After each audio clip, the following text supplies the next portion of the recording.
The proceeding will start shortly. Are we live? Very nearly. Very nearly.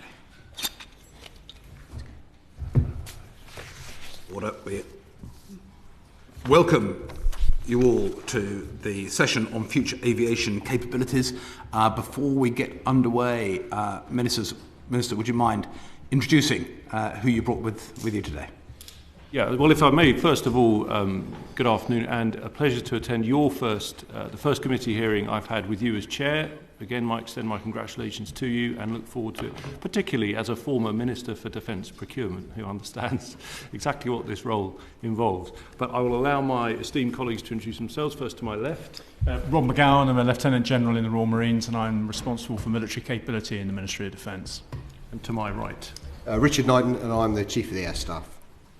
Richard Berthon, I'm Director of Future Combat Air in the Ministry of Defence. Thank you all very much. Minister, there are just a couple of questions before we get into future aviation capabilities. Clearly, we saw the written ministerial statement made by the Secretary of State today. Positive on the day so that Vanguard and her crew have been certified as being fully capable, and that is a positive sign for the deterrent and maintaining our continuous at sea operations. But clearly there was this anomaly. If there's anything you wished to say at the start of the session on that, we'd be keen to hear it. Well, thank you, Mr. Chairman. And so, as you know, my responsibilities include Chair of the Defence Nuclear Board, so we have oversight of the nuclear enterprise and obviously concerned to see the headlines and to want to be able to reassure people about, exactly as you said, the fact that there's actually some very positive developments. I think one reflection is that I was also on board the submarine with Secretary of State, and what we witnessed was a Royal Naval crew performing to the very highest standard in a very challenging situation. And I think it's massively to their credit. As you say, the submarine has been recertified. This is incredibly significant. It means she rejoins the normal CASD patrol life cycle. I think that's very important. Of course, there was this anomaly, but as we've stressed, there was an event-specific factor, which means we can nevertheless remain confident in our deterrent. And the suggestion has been, I don't want to get to stray into areas that because you're uncomfortable, the suggestion is that this is event-specific, it would be unrelated to the performance in the worst-case scenario of actually being used in anger.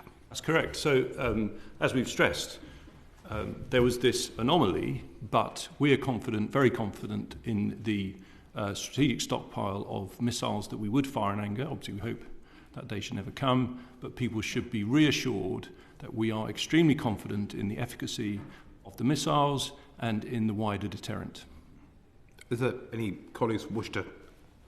Mr. Francois. Thank you. Minister, on this committee we only talk about the deterrent in public very carefully for obvious reasons. But there will be great public interest in this. This morning, Chris Parry, who's a retired Royal Naval Admiral, tweeted this. This is the essence of what he said. The missile operated correctly. There was a test procedural error that meant a command abort had to happen for safety reasons. In other words, the missile did not flop into the sea. It was deliberately destroyed because of an anomaly with the test. You confirm that that is correct? No, I mean, that is entirely speculative. I wouldn't want to be drawn into that. I mean, you're quite right. We will always seek to minimise our comment on operational matters. We've had this story overnight, and we recognise that given, as you said, and entirely fairly, the public interest, that we should therefore respond with this written ministerial statement, which we hope provides reassurance. But all we are prepared to say is that there was this event-specific anomaly relating to the test firing, which means we are nevertheless confident that were it the case that we had to fire a strategic missile in anger, we would not have to deal with that issue. So we are very confident in the deterrent, but understand, as you rightly say, Mr. Francois, there will be concerns, particularly among the sort of personnel you're talking about, former forces personnel. But lastly, the fault was not with the missile itself. I'm not going to comment specifically other than to say what is definitive is that the submarine was certified. For that to happen, it has to have, the crew and the submarine have to have performed all of their requirements for the test entirely satisfactorily. And as I said, and I witnessed it at first hand, that crew performed an exemplary degree, to an exemplary degree, and this was commented upon by very senior US naval personnel who were present, because I do think it's important to stress to those who crew our ballistic submarines who will be hearing about this, they need to understand that the government is 100% confident in the deterrent, that it recognises the extraordinary professionalism of the crews required to deliver these duties. There was this anomaly. All we are prepared to say is that there was this event-specific aspect to it, well, then which lastly, means, let me finish, Mark, which means we can be confident in our strategic stockpile. Good. So there was an unsuccessful test in 2016. There was an unsuccessful test now. Isn't the best way to absolutely underline and reinforce confidence in our very expensive deterrent to perform successfully a third test as soon as possible? I appreciate why you use the word unsuccessful. I do think, this is why I'm keen to stress this, that in terms of the submarine and the crew, it has been certified after a very long period, as you know, of deep maintenance, which means that submarine goes back into the line, as it were, and rejoins the CAS-D flotilla. That is incredibly important. But in terms of what happened, that is classified beyond saying, which I'm happy to, that there was an event-specific occurrence which caused this anomaly. I would also say that, as you may be aware, there's been something like 190 of these tests, a tiny number where there have been some form of anomaly. Again, I hope that gives more confidence, but completely separate to that statistical point, completely separate to it, because of the nature of this event-specific occurrence, we are completely confident in the deterrent and that it remains effective and indeed formidable. So we'll leave it there, and thank you, Mark. Your message is complete confidence in the submarine, complete confidence in the crew, complete confidence in the stockpile, and this certification means that the CAS-D fleet is actually strengthened with the vessel being able to go back out to... Completely correct. Thank you for that. One area where a vessel is not totally performing as you'd wish, however, is on the aircraft carriers, and I just wondered if you wanted to give us an update as to where we currently stand. Well, I think I'd repeat the point that the Secretary of State made in oral questions on Monday, really, which was that obviously there has been a fault, as you know, in terms of the propeller shaft with Queen Elizabeth, and so we have brought in service the Prince of Wales, and the crucial point being that although there was some coverage as if somehow this was a delay into bringing her into service, in fact, as the Secretary of State said, that achievement of getting her ready in 8 days was against her readiness of 30 days that she was prepared for. And that took 24-hour working, and I paid tribute not just to the naval personnel who helped to deliver that, but also the industrial team, because that was a phenomenal effort. And it shows this is why we have 2 platforms, so that if one does develop a fault, we can bring the other into service. Jesse first. And then.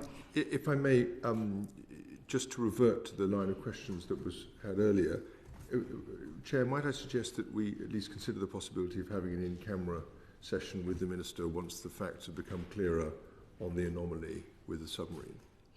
Can we leave that with you to consider and come back to us, James? It would be, I think what we've heard is reassuring. There may be an opportunity to have something, perhaps in camera, if that's more helpful, to update us in due course. That's something we should reflect on that. Thank you. Anything further on the aircraft carrier? Yes, just quickly, Minister, do you sign off all your WPQs in your name personally? Obviously, a WPQ answer in my name, I have to clear it. That's correct. Thank you. So, on the 5th of February, I tabled a couple of questions to you about the cost of the carrier and the associated elements of the carrier battle group. Is this 12974 and 12978? I think it is. And so in the reply, it said it was full of errors and anomalies. The cost of the carriers was circa 6 billion. No, it was 6.5 billion. That's a big difference. I asked you for the cost of the Fleet Solid Support Ship, didn't answer it. I asked you for the cost of the F-35s, didn't answer it. I asked you for the cost of the Merlin helicopters and the air crew, didn't answer it. I asked for the cost of the Crow's Nest helicopters, didn't answer it. So I have to say, that's one of the shoddiest ministerial replies I've ever received. Can you just repeat? So you said you asked about the FSS and the Crow's Nest. Right. Okay, here we go. 2, you grouped them in when you replied. 1, question. 12974. To our Secretary of State for Defence, what was the acquisition cost was of each of A, the Queen Elizabeth class aircraft carriers, and B, their respective air groups? And then 12978, to our Secretary of Defence, what was the acquisition cost is of A, a Queen Elizabeth class aircraft carrier, B, an air group of 24 F-35Bs with Merlin helicopters, C, 2 Type 45 destroyers, D, 2 Type 23 frigates, E, 1 Astute class submarine, F, other support ships for a Queen Elizabeth class carrier battle group. Well, just to be clear, it doesn't specify FSS and Crow's Nest. I'm happy to provide those figures to you, to the committee. That's very kind, but why didn't you just provide them in the answer? You didn't ask for them. I just read you out what I asked for. They didn't ask for Crow's Nest. I mean, correct me if I'm wrong. Crow's Nest is based on Merlin, isn't it? You said it's a Merlin derivative. That is correct. Right, we'll come to Crow's Nest later, but we've got a separate question on Crow's Nest, but all the others, right? I'm just saying, it's a really shoddy reply. Next time, could we have some more accurate answers, please? I don't agree that it's a shoddy reply. Well, do you want me to read that out again? As far as I'm always content to receive feedback and pass that to my officials. I've looked at this answer. It's relatively lengthy for a written answer. We are encouraged to keep them concise, I think, for all parties. No one wants us to be overly lengthy if we can avoid it. It does go into significant detail. Obviously, if any of it was inaccurate, then I would immediately go back and double-check that, just to be clear. But it is not shoddy. It is an attempt to Why didn't you give the cost of 24 F-35B aircraft? I didn't ask for the life cycle cost. I just asked what their acquisition cost was. We've got 48 in service. We've already bought them. We've got another 24 on order. It's a simple, straightforward question. What it does answer it. It says... It doesn't. If you'll allow me... What's the cost? It says, I'm reading from the direct answer to 2978, written answer, F-35B aircraft are procured in batches and the unit price per batch has varied as production has proceeded. There is therefore no single acquisition cost for a group of 24 aircraft, as the overall cost will depend on the batch from which each individual aircraft was procured. It's ridiculous sophistry of the worst kind. I think you're exaggerating somewhat. No. You have asked an answer. I have seen many a written question where we've given, shall we say, succinct answers. That is a detailed answer by any measure. Minister, and if it was detailed, it would have a figure in it. Minister Mark, I suspect we could spend the remaining hour and 10 minutes, and I don't want us to, particularly as there's important things to cover on rotary wing, and towards the end of the session, and I want us to be squeezed out. So clearly there is a debate to be had here, but would you... What I would say, Mr. Chair, I would encourage Mr. Francois to write to me with a follow-up pursuant to this question, which we will then answer further. That seems to me the entirely proper way to proceed, where it is a written question. Sure. Thank you both. Which case? We're going to turn to the main event. Gavin, would you like to ask the first question as we move on to GCAP as the first theme of this session? Thank you very much, Chair, and good afternoon, Minister, and to your colleagues as well. And I do apologise to you. I have to withdraw from the committee to attend another one in about 10 minutes, so I'll try to get through these couple of questions, if that's okay. And we've been told that multi-year funding will be crucially important on delivering the GCAP, or the Global Combat Air Programme. Have you, Minister, given any consideration to how you will navigate this issue of multi-year funding? We have had some private briefings, and concern has been raised with us in two respects. One, this is an election year, and that political turbulence could prove problematic on the UK aspect and the UK commitment to the overall GCAP programme. Secondly, and separately, that there are other partner nations within GCAP, including Italy, where there seems to have been almost a national endeavour, a strategic consideration that their involvement in GCAP spans politics and should therefore be a commitment that goes through political cycles and endure through political cycles. So with those two strands in mind, have you had any thoughts about securing multi-annual funding or giving a level of reassurance to the UK aspect of this GCAP programme that shows it will endure come what may? Well, first of all, Mr. Robinson, thank you very much. And I appreciate your need for speed, given that you're departing. It's no problem. So what I would say is I think it's an excellent question about, shall we say, the consensus that exists. When you have a big strategic programme like this, and this is a top strategic priority for the whole of defence, it is important, ideally, particularly when you have an election year, that there is cross-party support as far as possible. As far as I'm aware, there is strong cross-party support. I'm trying to remember exactly when there was I think it was, yes, in the statement by the Secretary of State recently, following the signing of the treaty, I think it was confirmed by his shadow that they wholeheartedly supported it and that therefore there is a cross-party consensus in support. I think that's really important. It's a very good point that you've made. In terms of, a national endeavour, I think that's absolutely already the case. I mean, if you talk about combat, and I'll bring in the Chief of the Air Staff in a minute, but when you talk about combat air in the United Kingdom, we have a very long tradition of this. In the Typhoon, we've collaborated with other countries to preserve that sovereign capability. That's what it's about sovereignty in terms of our air capability for the Royal Air Force. But I'll just turn to the Chief of the Air Staff. Do you mind just before, Sir Sorry, Richard? Of course. Just before on that, because I think you're right to say they have a given, the Yes. Labour shadow has given a commitment on the notion of GCAP. But on an overarching basis, the Labour Party have been quite clear that they will stand over agreements that are committed, but they are unable to give a commitment that they would commit to the financial contribution required if the government has not already done so, and they do that with the caveat that they don't have access to the books. So I think there is a need to accelerate the discussions with Treasury on this to make sure that that commitment is there that can be lifted by a successor government. Should that be the case? I definitely want to take that, because you're absolutely right. It's a really good point. I think the thing is that the reality is no parliament can bind its successor, obviously, and they could make whatever decisions they wished, assuming they were to form the next government, and obviously I hope that is not the case. I take your point. I think the point is where discussions are at the moment, and we have obviously all the time detailed discussion with the Treasury. We are on the cusp of a budget, and then we'll be moving to the SR. So I think what we know for a fact is we've spent $2 billion on GCAP. We've got a further $12 billion committed. That's a very significant investment. I'm not aware that would be vulnerable in a new government situation, but I can't speak for them on that. I think that the important point, as you said, what you want to see is that consensus. And I think in that scenario, I think one can therefore make some assumptions about the likelihood, if not every detail, but broadly speaking, the programme continuing across any potential government. And I think that's much in favour of our national interest. Minister, Sir Richard, sorry.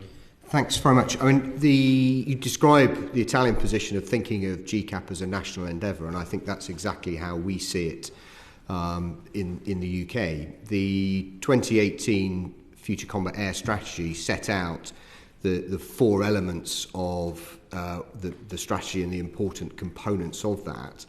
And from our perspective, this is vital from a military capability perspective as we look into the future, the evolving threats which we may come to, and as Typhoon gets older.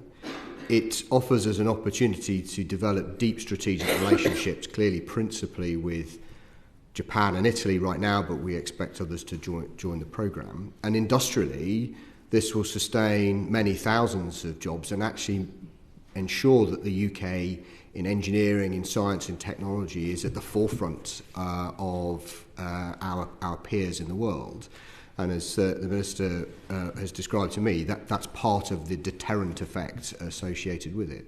Right now, the budget is managed from head office. As the programme matures over the next year or two, then the responsibility will transfer to the Air Force for delivery along with the budget. But I see no diminution of the intent for this to be a national endeavour and to be vital to the security of the UK going forward, as well as our status as a first world military. Thank you for that, Sir Richard, and I appreciate the national endeavour comments. Are there still discussions that need to be had with Treasury around business case, Minister, particularly if you go beyond the £12 billion that engages this multi-annual agreement? Is the groundwork being done for that discussion? Is the business case prepared and ready for approval? Could you give us a sense as to where that rests? Well, if you probably appreciate, we don't go into every detail of our discussion with the Treasury. Much of it is obviously sensitive, and there's continuous engagement all the time. What I would say is this is not unprecedented. We're going about this in the normal way, the build-up to a spending review. What I am confident about is this. This is a top strategic priority across defence that implies the status it receives in terms of financial prioritisation. We had a 3-year agreement which takes us into 2025. We had the £12 million, the £2 million already committed and spent. And in addition, and I should stress this, not forgetting the £600 million from industry, which is really important, because as Chief of the Air Staff just said, we shouldn't forget the industrial aspect of this. It's incredibly important, both economically, bringing jobs across the country in every part of the United Kingdom, but also in terms of that sovereign base and capability, so that in a situation of heightened military strife, as it were, we would retain the ability to service and support whatever the aircraft was at the time that we had available. No, thank you. And I think, both what Sir Richard has said and you've now alluded to, Minister, there are discussions about adding additional nations to this programme beyond UK, Italy, Japan. I'd be interested in your thoughts about are there any countries that you think are likely to engage in the programme? B, will that lead to a diminution of the national contribution that we make and the benefit to our industrial base? And 3, is there a risk associated with the additional nations joining that would inject delay and mean that the likelihood of a 2035 commencement date won't be met? I sort of take those in reverse, because I think I want to stress absolutely that for all 3 nations in the extant tripartite agreement, 2035 is a really crucial target date to get this into service. Everything points to that. It's all about achieving that date. And we as a country, and I'm sure this is true for Italy and Japan, I know that for a fact, would not want any variation to occur in structure or approach which puts that at risk, just to be absolutely clear. Of course, when you talk about other countries, first of all, I should stress, as I just did, that it is currently a trilateral programme, UK, Japan, Italy. From the outset, we've been clear that exportability will have to be important to this. That's always been the case with combat air for the United Kingdom. Italy, of course, in Typhoon, where that's incredibly important, and the same for Japan. I think the point being, when you say some hypothetical scenario of any other country being involved, first of all, that would have to be approved by the 3 members. But I think crucially, when you talk about export, which I feel very passionately about as a way of firming up our industrial resilience, actually far from, if you like, having a negative impact on the industrial contribution of any country, it sustains it. It's absolutely critical. I mean, you only have to look at Typhoon, that's been true of Tornado, it's been true of our combat air, which has been by far the largest part financially and in terms of industrial capacity of our military defence exports. I think there's a fair delineation in your answer between, in my view, joining the programme as a partner would then get benefits from that partnership, or being an invested purchaser who invests in the programme to get a benefit, which is the export potential. Yep. So are we only talking about other nations investing in so that they get product rather than becoming a partner?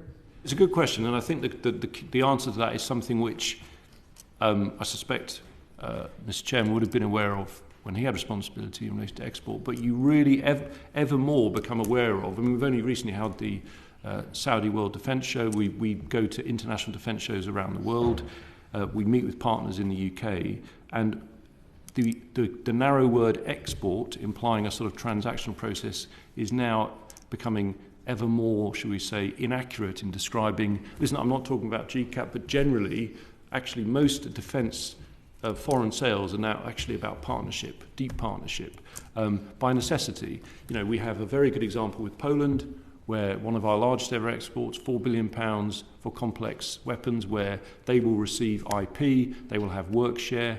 When we specify a future procurement that I suspect you'll be mentioning later, I can't prejudge it, but when the detail comes out, we will be incentivising our own UK industrial benefit. That's now very commonplace. So I think the idea of sort of this concept of a sort of purely transactional export is receding anyway. I mean, there will always be some examples of it, and we as a country will almost certainly now and again buy off the shelf for very good capability reasons.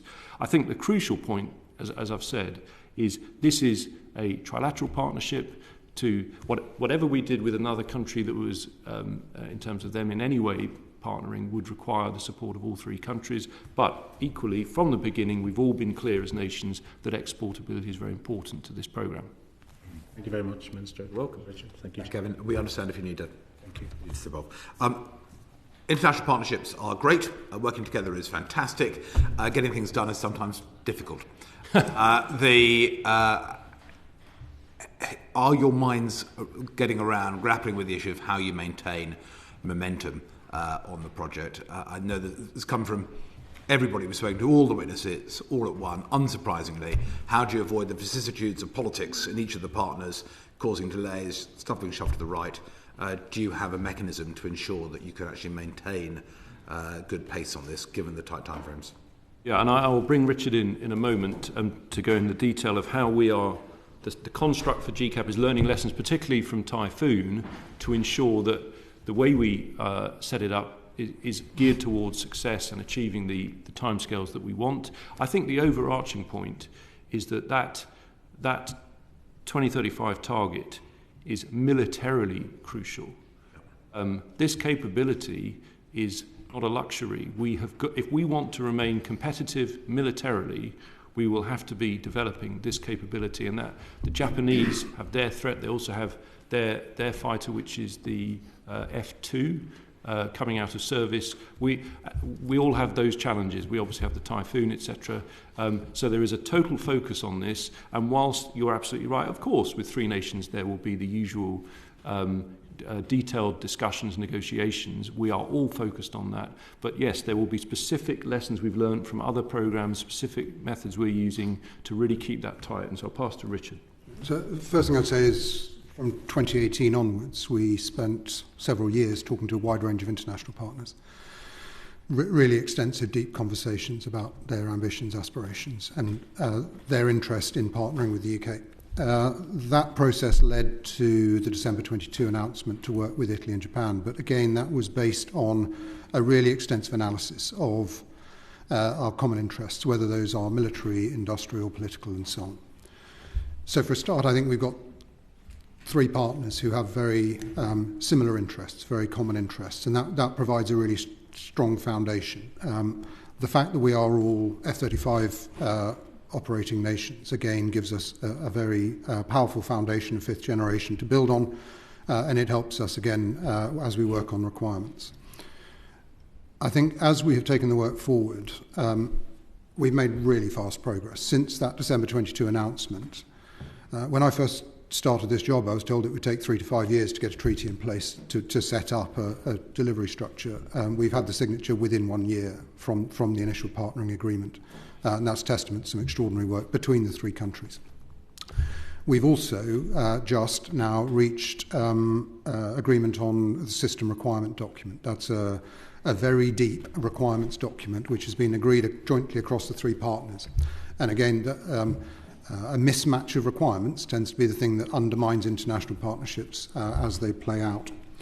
And then perhaps the third and maybe the most important lesson from previous programs is around the delivery structures. And we have obviously extensive experience on combat air and wider defence procurement programs on how to organise and deliver international partnerships. We've learned in particular from our experience in Eurofighter through NETMA. And the lesson of that is that the governmental and the industrial structures that deliver the programme are fundamental to pace and to avoiding the programme being knocked off course by individual national changes in some quite small, in some cases very tactical decisions later on down the line. So we have been developing both what's known as the GCAP International Government Organisation, on which the treaty was signed at the governmental level. Our industry colleagues are pursuing very ambitious and far-reaching delivery construct conversations at all levels with their international partners. And the empowerment of those organisations, the vesting of authorities and responsibilities in those, requires the nations to take that step and to trust the organisation we're establishing. But it does give us a structural solution that both delivers pace and prevents where we've been in other programmes, where very small decisions have added years and years onto the programme. Thank you. And I assume, so you've got the system requirements set up, which is good news by the sound of it. The other area which is always vexing is work share and how it's designated. And there you've got a number of conflicting issues. The pressure of sovereignty versus specialisation, the pressures of, is it best in class to do this? Is it just 33? How's actually? Is that now? Are you getting to a place where you think there's a resolution on that? To what extent are the governments being involved in that, or is it industrial partners saying it's sensible if we do this and this? How's that actually being determined, and when can we see resolution on it? So it is both governmental and industry, very much so. Each of the countries needs to maintain political support for the programme, and of course political direction both in terms of industrial and economic policy as well as in military requirements and sovereign requirements are very much at the heart of the reason that all three countries are doing this programme.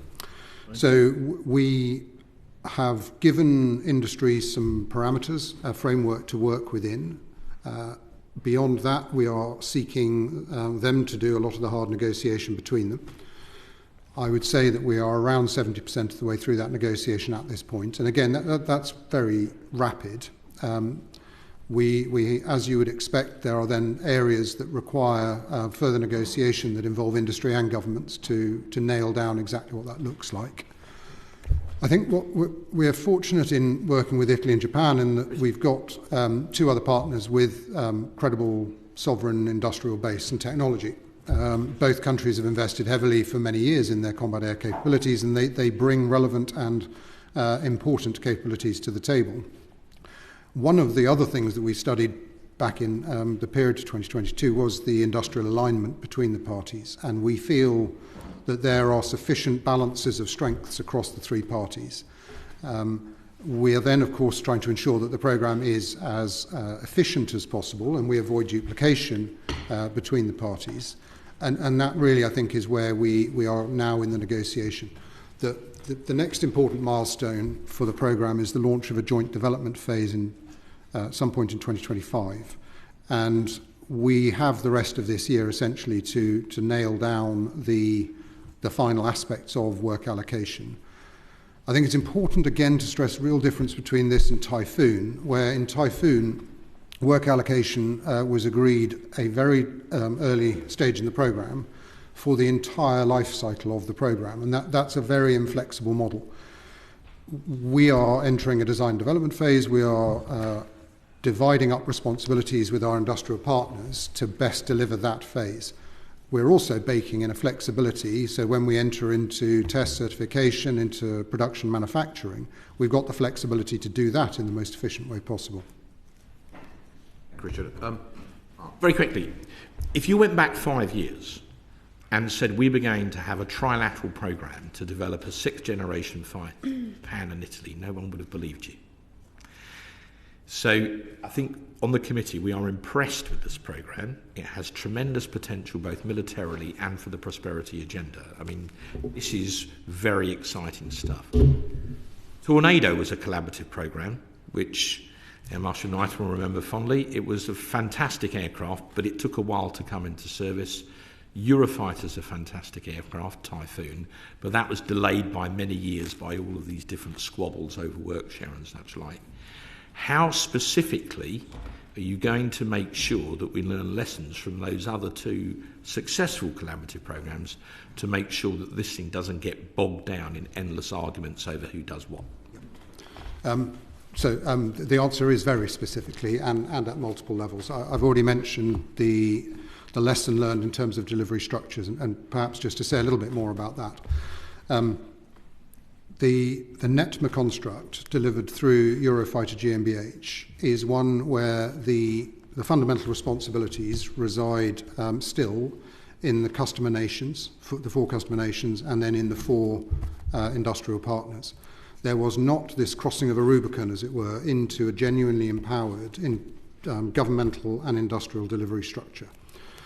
That means essentially you're constantly trying to bring together 4 disparate views, pulling in different directions without, on the industrial side, a single design authority. And that is something that we will vest in the prime contractor on the industrial level. Having a design authority that is sitting centrally is a fundamentally, that is a very specific lesson that we've learned. You will know that Herman Claesen, who's my counterpart in BAE Systems, he used to run Eurofighter GmbH. My program director and my head of delivery, one used to run Typhoon and the other has worked in NETMA. So I've got very direct experience, lived experience of the challenges and issues of working in that context. I think it's fair to say the Italians came to the table wanting to learn the lessons very much of Eurofighter as well. So we've got a common purpose in that. And the Japanese have not conducted a multilateral a program of this nature before, but it's very clear that they are very robustly focused on pace, and I think that has brought pace very much to the forefront of the program and makes it the top priority. I'm often asked, out of performance, cost and time, if there was one which is the most important, and we have all agreed that time has got to be the most pressing, and that performance can be delivered in a more incremental way. So for the record, Mr. Clarkson is an impressive leader. When the committee went to Wharton to look at this programme, he's the man that gave us the briefing. I think it's fair to say we came back impressed. If I may make one point on this, which I think is really important, you've just spoken about Wharton quite rightly, the factory of the future and so on. Of course, there are some very different factors now at play in terms of the industrial production side, the technology that will be used, the potential for AI, will be digital design by default, the various manufacturing methods. That's why I think the ambition, yes, you're absolutely right, it is ambitious compared to previous programmes, but perhaps justifiably, both given the technology, but also this pressing sense militarily, because obviously, like some of these programs you're talking about occurred pre the end of the Cold War. So it wasn't like there was not a significant military incentive. It's just that the sense in which technology meant that threats were evolving so fast is what's different now. And I don't know if it would. I was going to ask General Magowan to talk about this particular aspect, because obviously it's the sense of the way the threat is evolving, that the 3 nations, it makes you feel that need for speed and pace. We might just, I think Jesse wants to come in on digital and AI, and that might be where Milcat would want to respond. Before getting that, Sarah, did you want to raise a point on this? Yeah. Richard, the Minister, mentioned empowering industry, and I know he's a keen advocate for SMEs, but there's a lot of defence manufacturers sitting below the primes, probably eager to get a slice of this.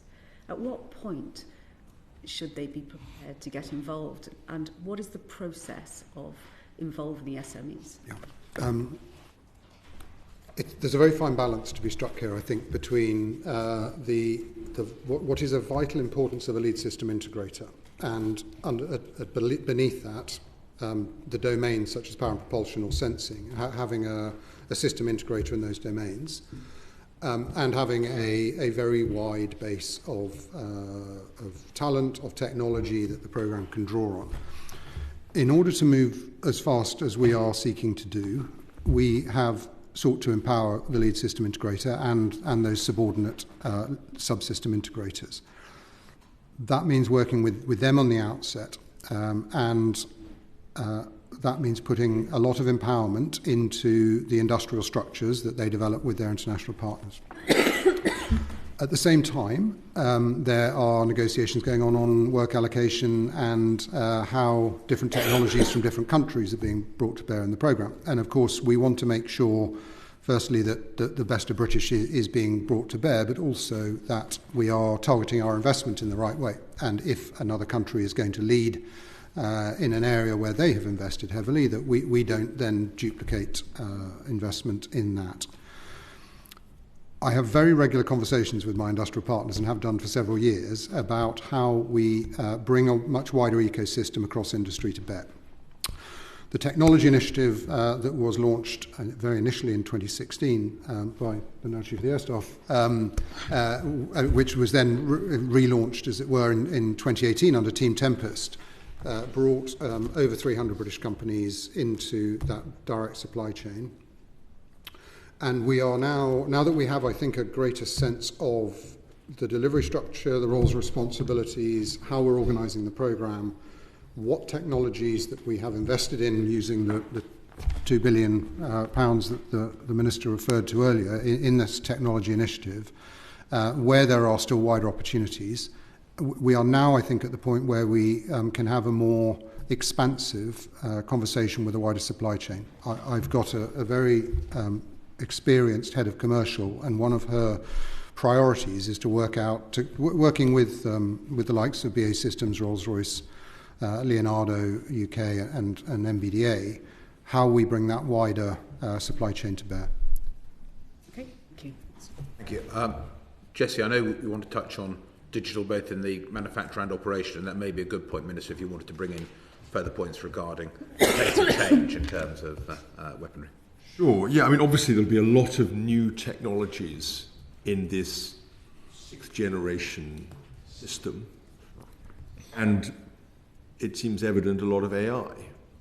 Now, which you talked about sensors and other, as it were, capabilities that will have to be integrated into the supply chain and the operational construction, and as well as the system itself. Can you just give us some sense of what we're talking about? We're talking about a supersonic aircraft with a great deal of AI and other capability built into it, managing autonomous vehicles or other weapon systems. Is that right?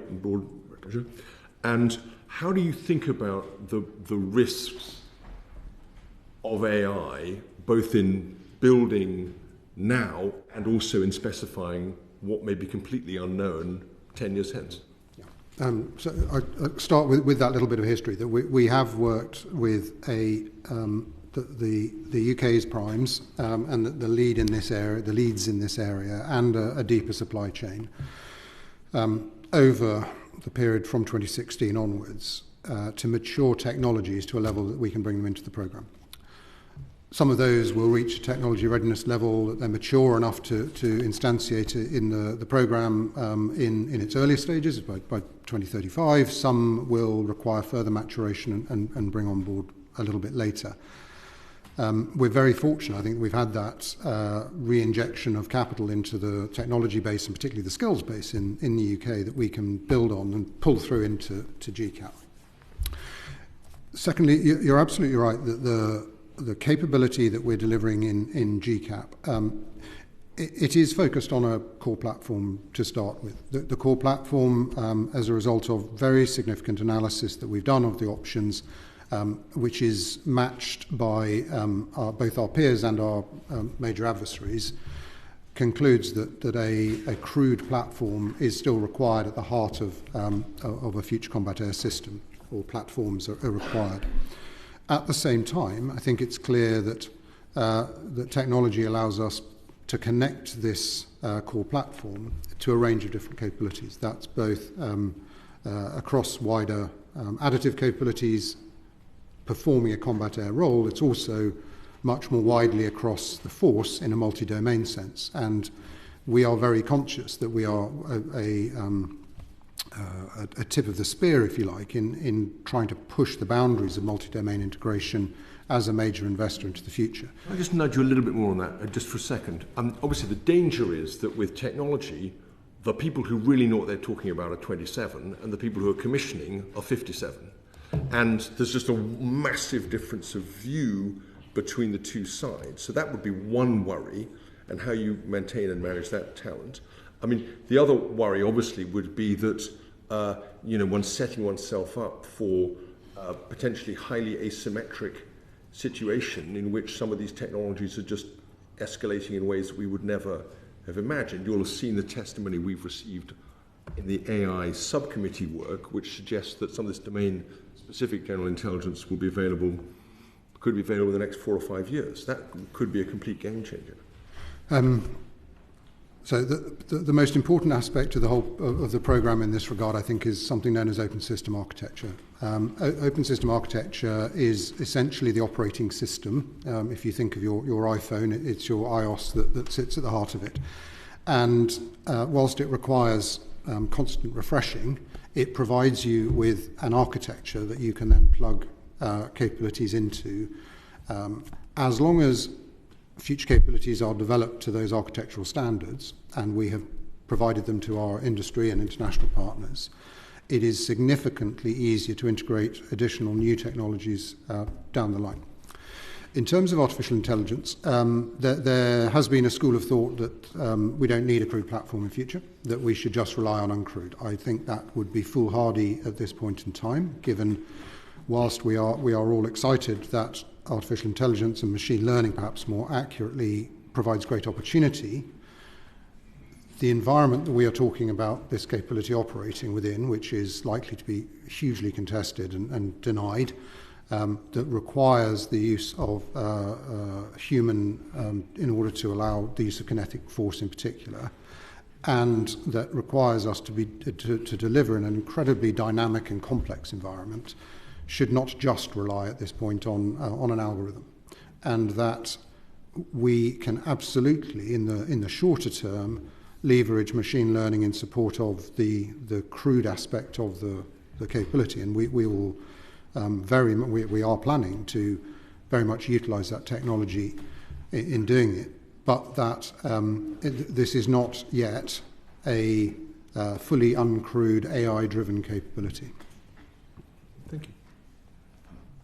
I may want to touch on some of actually a good way of doing that. Richard, I don't know if you want to come in on uncrewed. Yeah, and on Loyal Wingman in particular, to pop in on to cover off the issue which I know the Minister's bringing on to in terms of how technology is going to evolve.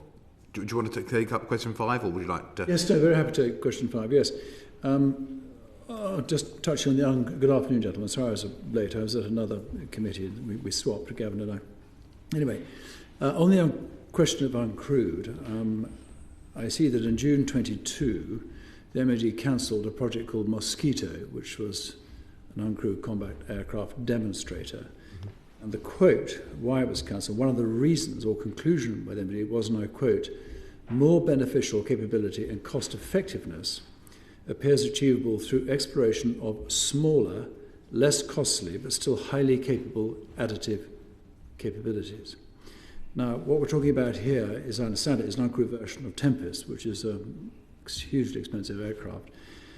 And I'm just wondering how the uncrewed aircraft will factor into the existing combat and future combat air force mix.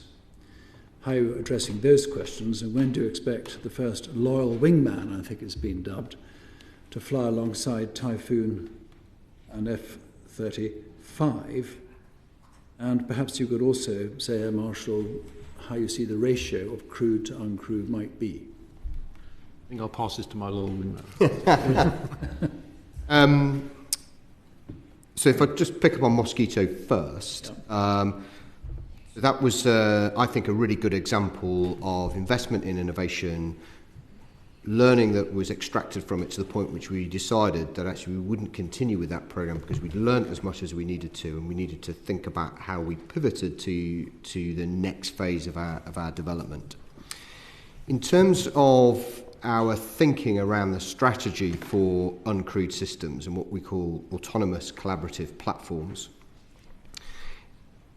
We think of them in the context of cost versus capability. And we broadly put them into three brackets. Tier 1 is small, cheap, much cheaper, so it's probably several orders of magnitude cheaper than a crewed platform. So we're talking hundreds of thousands of pounds capability, where we judge those to be completely disposable. We wouldn't expect them to come back from the mission. Tier 2, which is, we describe them as attritable, so we would expect them to come back sometimes. We could tolerate losses, but clearly, as it gets more expensive, though the economics of that model shift. And then Tier 3, which is platforms we would expect to be completely survivable, and we would want them to come back all at the same time. And that's similar-ish to some of the work that was done under a program called Taranis, sort of 15 plus years ago. Mm-hmm.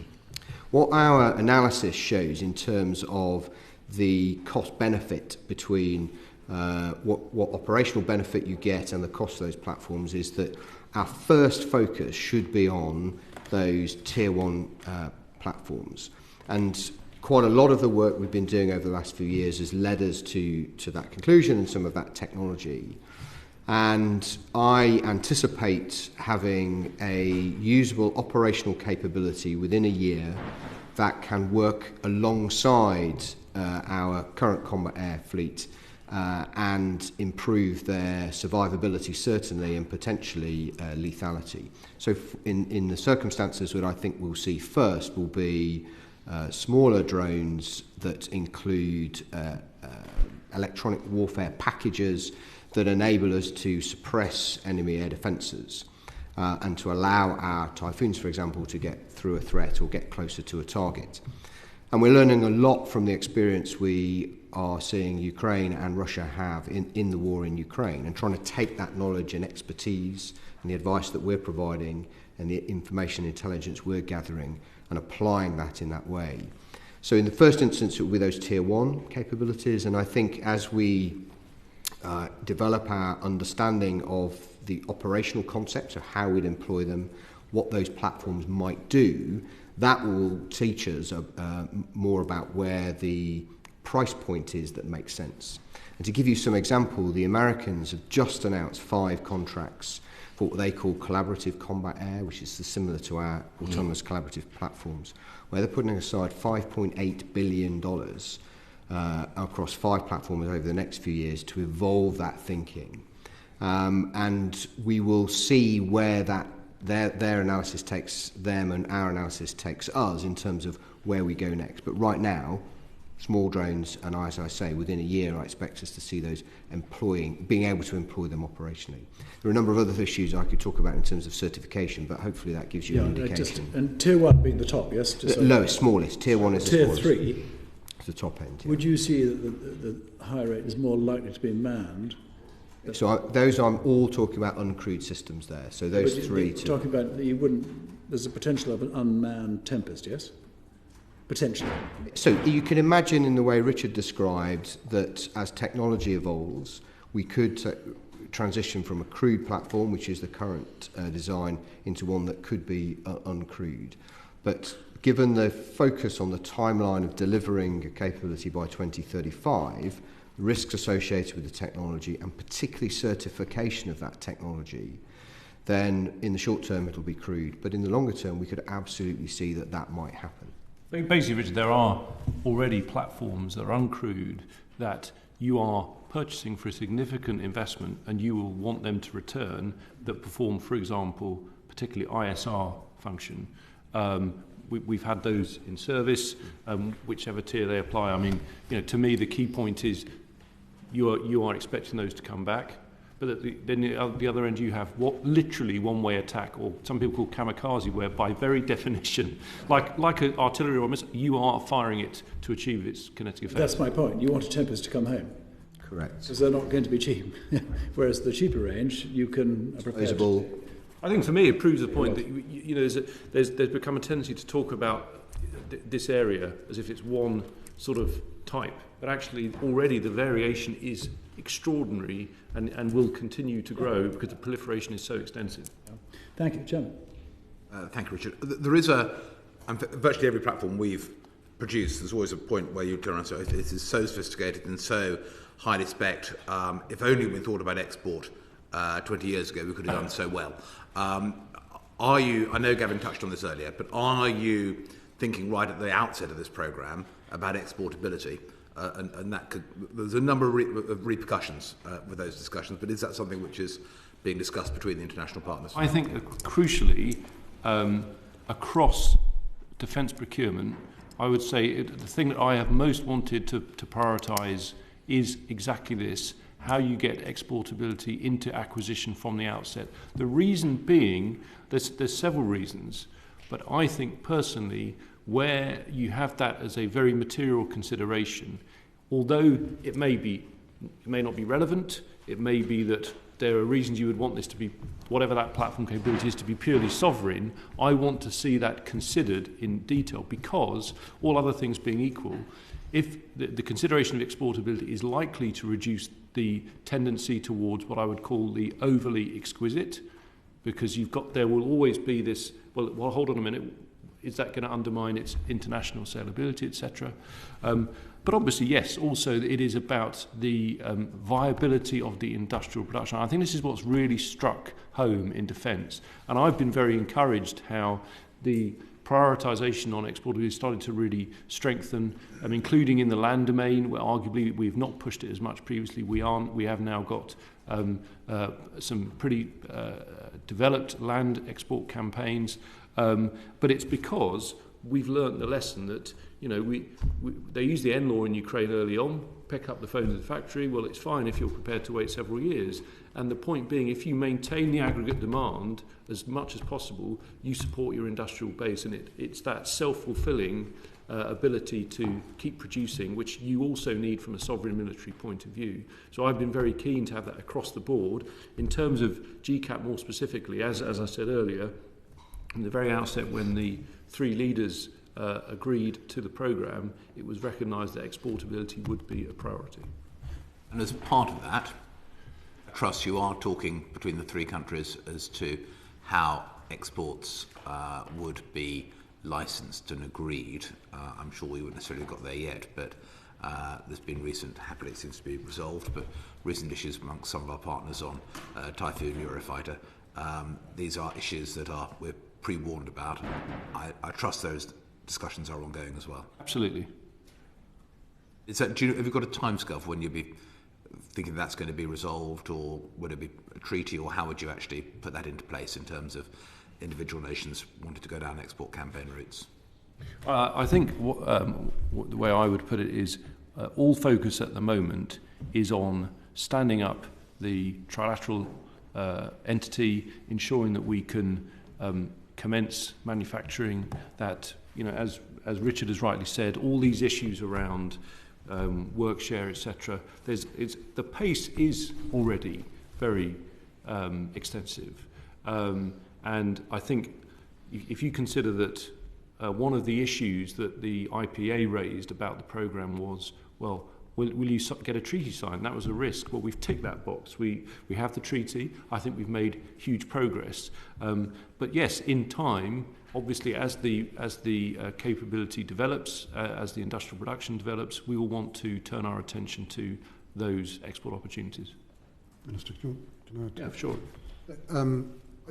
I think, Mr. Chairman, to reassure you, as the Minister said right from the outset, in the December 22 Prime Ministerial Agreement, we did put exportability at the heart of it, and we have always been very clear with our Italian and Japanese partners that exportability must be a core component to the programme.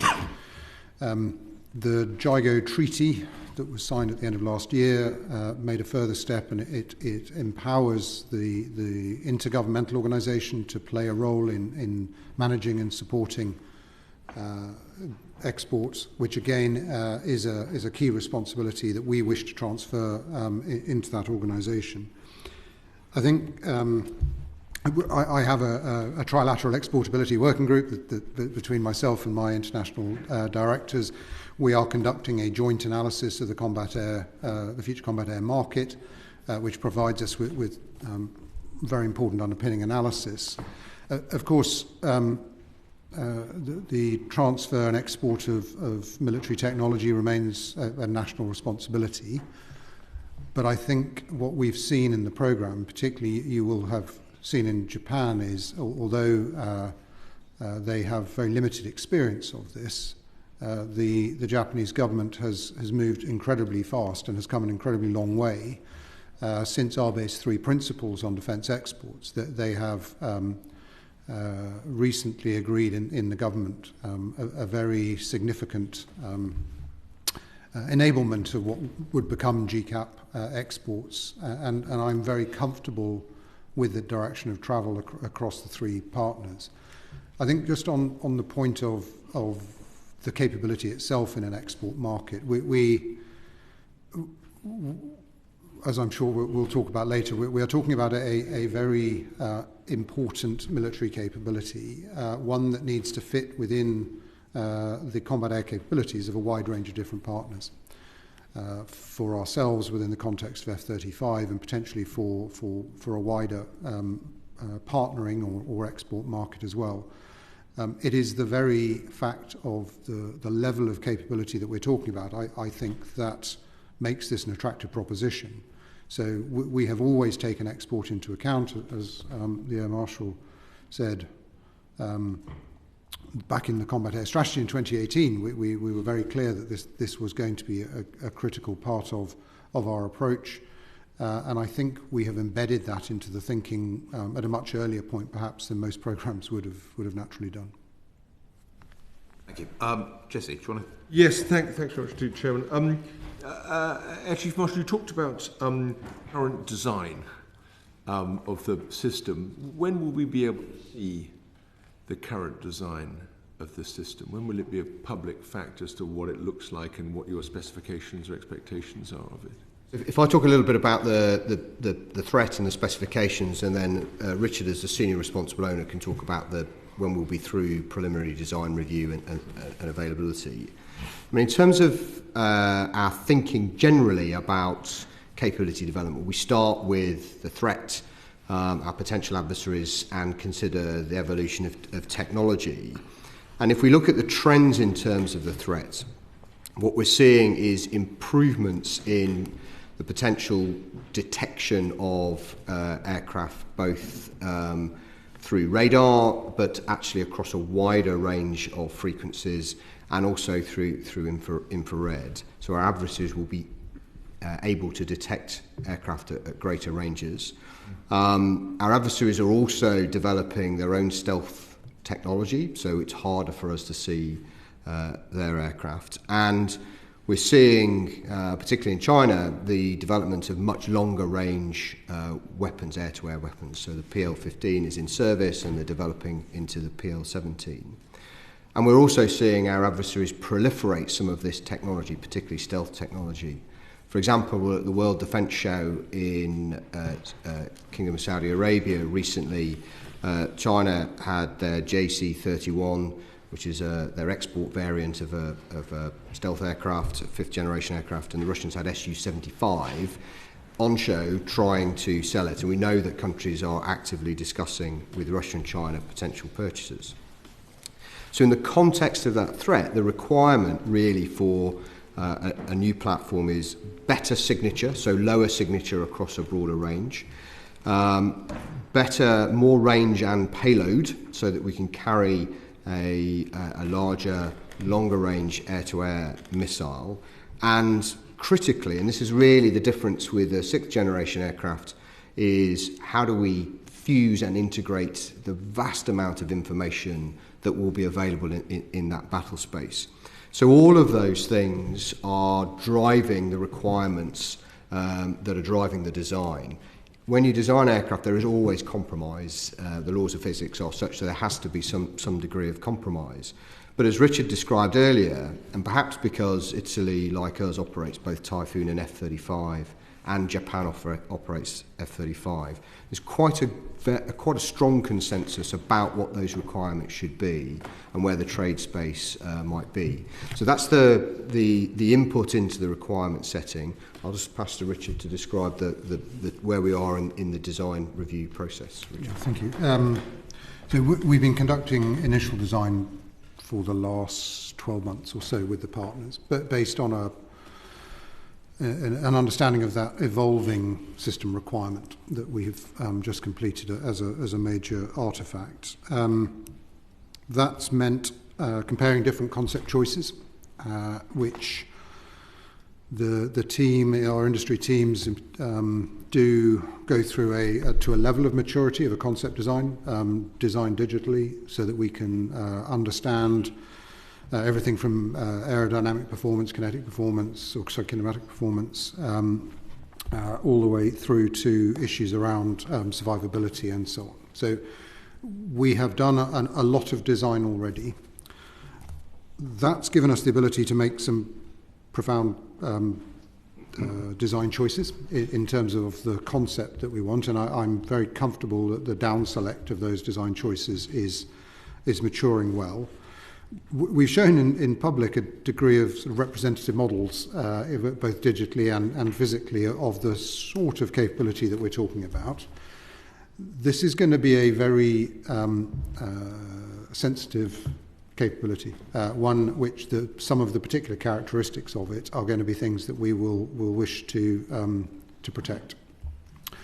And I think whilst we will be able to show, again, for greater degrees of representation, obviously at a point there will be an aircraft that will be on a runway, we will wish to preserve as much of some of the particularly sensitive aspects of it for as long as possible. And I think you've seen in the United States in particular, with how they've rolled out B-21 and some of the very careful photography, for example, that's gone on, even though that now exists and sits in a hangar.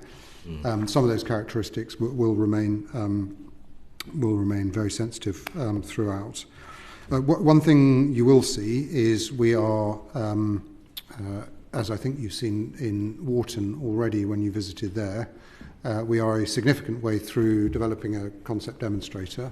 It's not a prototype of what the GCAP platform will be, but it's a reasonably good representation of some of the characteristics that we will see that will play through into the GCAP platform itself. I mean, thank you. It's a much longer answer than I was looking for, but I'm very grateful to you both. I mean, obviously, putting together these technologies, putting together the kind of skills you're talking about is going to require incredibly skilled workforce.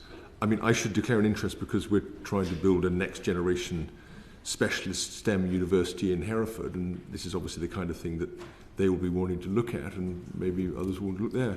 But how have you thought about skills, the pipeline, the capabilities, the organisations you're going to work with, the traditional worry in technology engineering, which is that without a pipeline or parallel activity, the skills can get stale or get exported. How do you think about those issues, and what kinds of decisions have you made or do you anticipate making?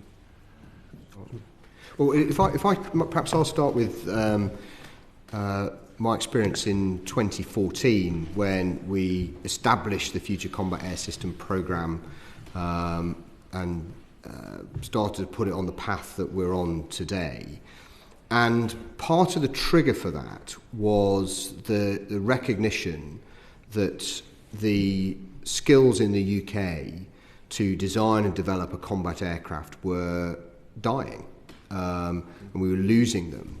And so the commitment that was made in 2015 to the Future Combat Air System programme, and then subsequently what became FCAS Technology Initiative TI, was principally about developing the technologies that we would need to build a sixth-generation combat aircraft. But the key part of that was to sustain the skills we had and develop the skills that we were going to need. And Richard will talk about the numbers, but there's kind of 3,000 people now working on FCAS that simply weren't doing that 10 years ago. So, and many of them are new to the industry, engineers straight out of college and secondary degrees, and with a program that's going to run for many years, with a peak around of the design over the next 10, actually our biggest challenge is going to be getting enough people into the program with the right skills, because of the work, and that's partly because the reason why we're in that positive position now is because of that investment we made to deal with exactly the issue you describe.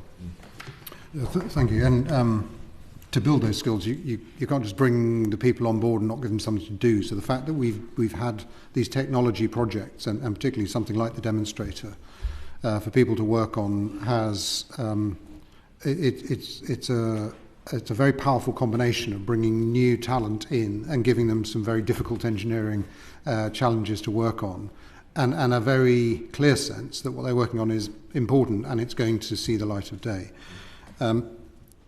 We have worked really closely with our industry partners as a team on skills over the last couple of years, and I think there was a degree of scepticism that industry would be able to build its skills base in the time that we needed it to.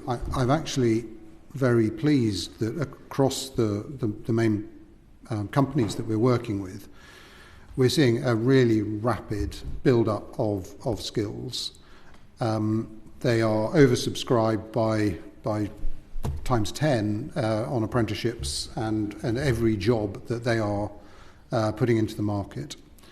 I think that gives me a sense, at least, that we have a sufficiently attractive product for people to work on and a job to do. We have something called a Tempest Early Careers Network, which we put together with industry partners and the MOD, and that's a group of very much at the younger end of our workforce, and we talk to them a lot about what is it that brought them in, are they going to stay in, what would bring their younger brother, sister into the programme. And they really are our best advocates for it. We are encouraging them to go out and talk to into academia, universities.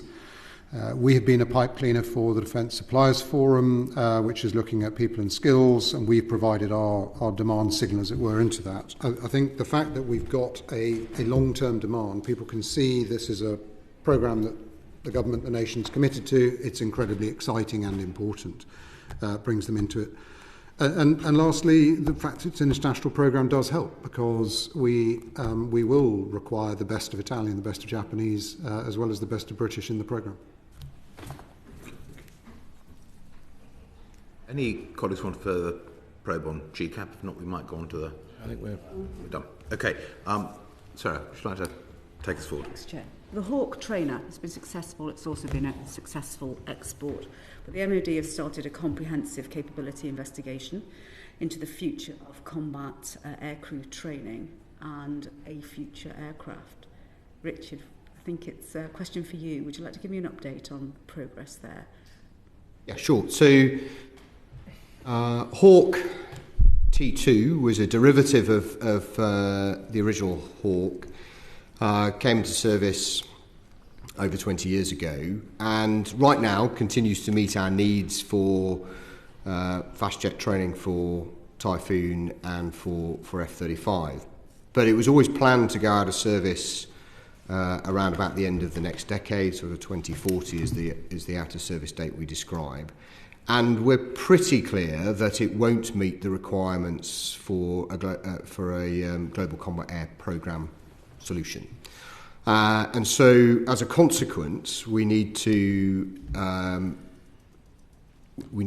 plan now and start a programme for the replacement of Hawk as an advanced jet trainer. What that analysis is saying is looking at now are both the training system requirements, so what is it that we need our pilots to be able to do, and what do we need, therefore need that aircraft to do, but also widening it. So one potential opportunity that we're exploring is how we might use an aircraft that was principally bought and developed for training, also to provide what we describe as surrogate training for the in-service GCAP. So instead of flying the all-up combat aircraft every day. Some of those missions you could get all of the training that you needed through what we describe as a surrogate platform. The benefits are it's cheaper to fly and operate. It doesn't give away your tactics or some of the electromagnetic emissions from the aircraft that GCAP would provide. And then the second area where we might use a capability like that is to provide what we describe as red air, but a capability where we simulate another aircraft trying to attack the GCAP in this case. And by thinking about the breadth of that requirement, that enables us to think through whether there might be a single solution for that. I know that you had Tristan Crawford in from Eralis giving evidence. And Tristan's and the team's model of a modular system that would enable you to deliver capability for a number of different scenarios is something that we're very interested in.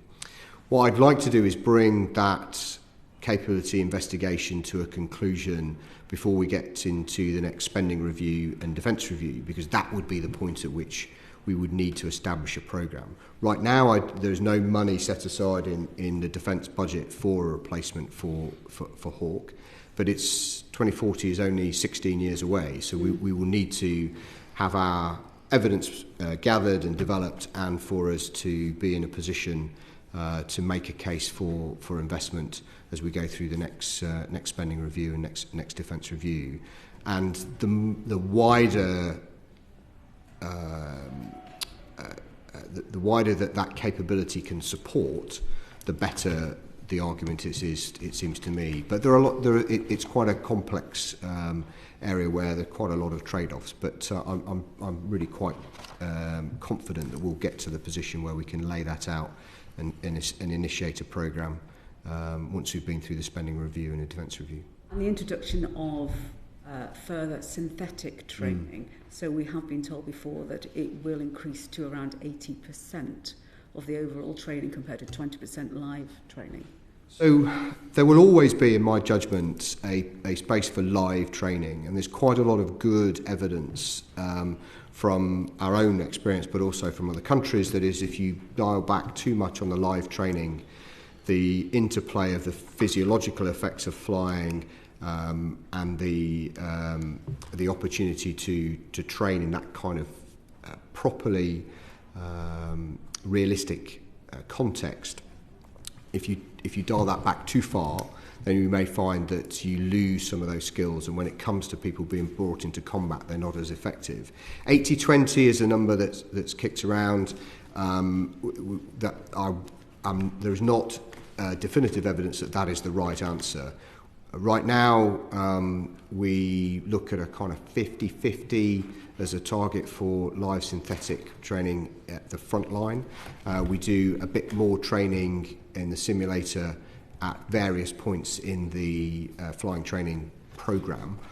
It's unquestionable, though, in my mind, that we will rely on synthetic training for both the flying training to get to the front line, but also at the front line, because it's cheaper, but also there are some things you just can't do in the live environment without giving away your tactics and your capability. So we have to do that in the synthetic environment. And so our thinking around the training system won't be just about the aircraft, it will also be about that synthetic, the synthetic solutions that sit alongside it as well. Talking about military flight training, how are things going at Valley with Ascent? Across military flying training, full stop. The situation is considerably improved from where it was this time last year. I was at RAF Cranwell on Thursday last week, sat next to the gentleman who won the Sword of Honour, who was about to start flying training. He graduated on Thursday, will start flying training in June, and he expects and I expect him to run through that system, assuming he's good enough and is fast jet, without any breaks. So really very significant improvement.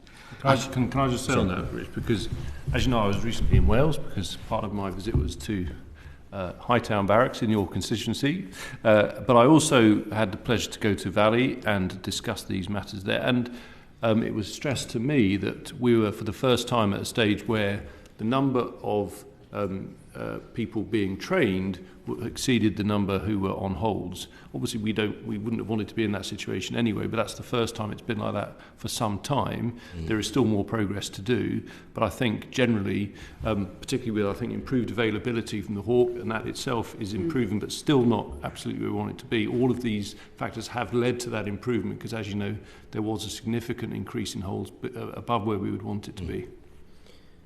Just on Hawk specifically, so we still have problems with engine availability, and that constrains aircraft availability, which limits the number of pilots that we can put through that system.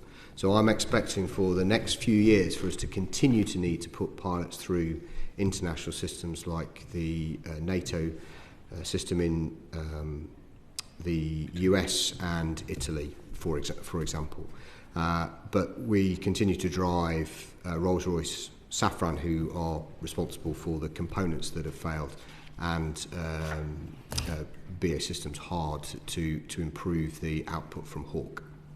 I know at Valley the QIs they have there, they only have 60% of what they require.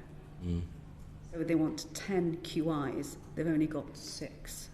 That's obviously going to have an impact on flow. What are you doing to monitor ascent and progress that you've highlighted has already been made? So the Air and Space Commander is responsible for oversight of the Aircrew Pipeline Steering Group, and also chairs a quarterly management board with the most senior people in ascent. And then below that level, there are multiple governance structures around that in order for us to keep absolutely on top of their performance. So we have absolutely no question about what their performance is and are able to see precisely how things are going. And the drive and determination, actually on both sides, to improve matters, I think is something I'm very comfortable with. The fundamental problem we've got right now with Hawk is that we don't have the components to build the engines, to put enough of the engines into our aircraft, and that's going to be a problem for at least the next 3 years and potentially longer. And we will. That's why we'll have to export some of that training. It's not where I would want to be, but we are finding a way through it to ensure we have enough pilots flowing through the system to get to the front line. And ultimately what I want is Hawk to perform to the level that it was originally designed and built for and contracted for. And if we can do that, then we'll be back to that position. Okay. Thanks. Thank you.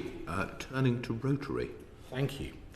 Just for context, gentlemen, on the 4th of February, the committee published a report called Ready for War, to which the answer was basically no. And if I read the last paragraph of the summary, quote, despite the United Kingdom spending approximately 50 billion a year on defence, plus more for Ukraine, the UK's armed forces require sustained ongoing investment to be able to fight a sustained, high-intensity war alongside our allies against a peer adversary. Now, in pub English, that means if we were fighting Russia today, within about 2 months, we can't sustain it because we either run out of ammunition and weapons and or we run out of equipment because much of it would be destroyed. So in that context, let's look at some Rotary programmes. Firstly, what is the cause of the ongoing delays to the new medium-lift helicopter programme, and how could they be justified? This new programme, a competition has been about to start for several years. This cropped up at Defence Questions, Minister, as you know. Why has this been endlessly delayed?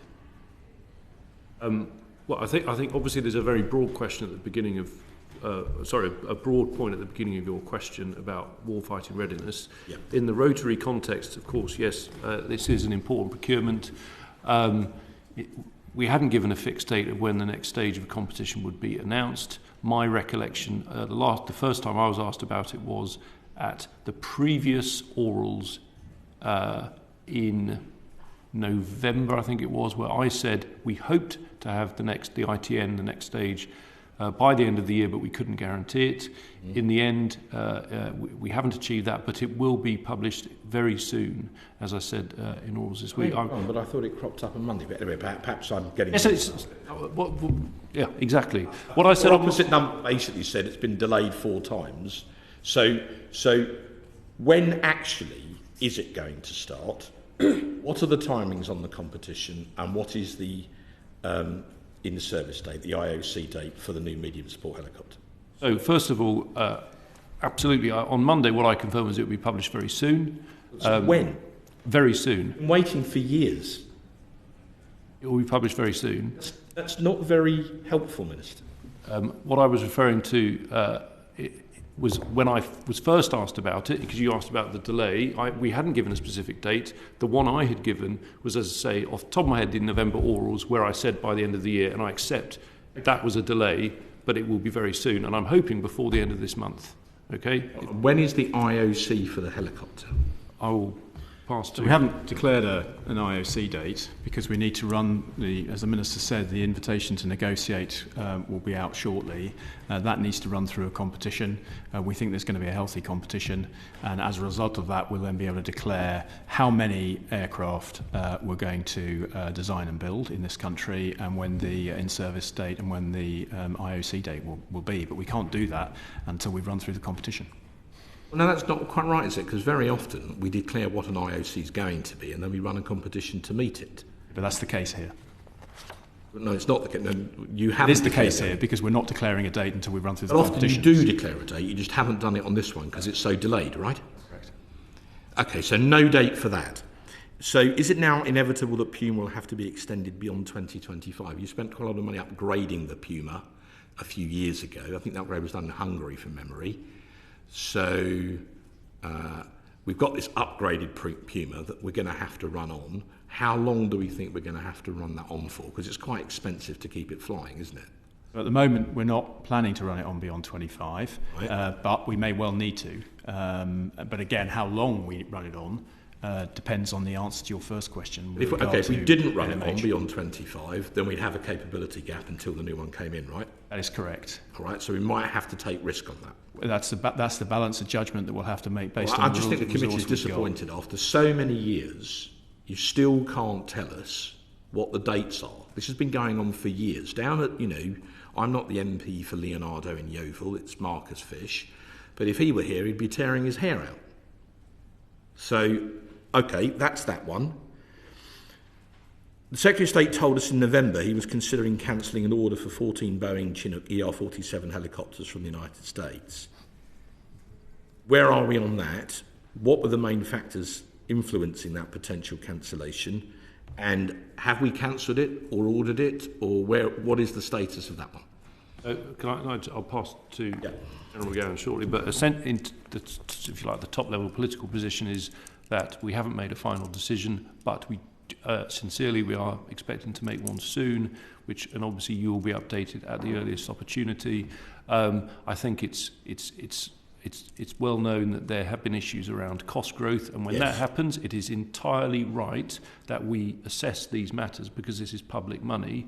But in terms of whether we proceed, as to your question, we haven't made that final decision yet, as the Secretary of State. That was the previous answer you were given. But I think we are now very near to that. But again, I'll hand over to General Magowan. Well, exactly that. You would expect us to derive the best possible deal through the Department of Defence, the US Department of Defence, and into the prime contractor, in this particular case Boeing, which involves price negotiation, but also, and we've discussed it at this committee before, the foreign military sales process with the US, and we want to ensure that we're able to get the best possible deal through that FMS process, and that involves constant negotiation reform of FMS. And we think, as the Minister said, that both on price and FMS evolution, that we're able to make a decision very quickly. When I was in the Pentagon weeks ago with the Public Accounts Committee, a number of $2 billion was being bandied around from 14 helicopters.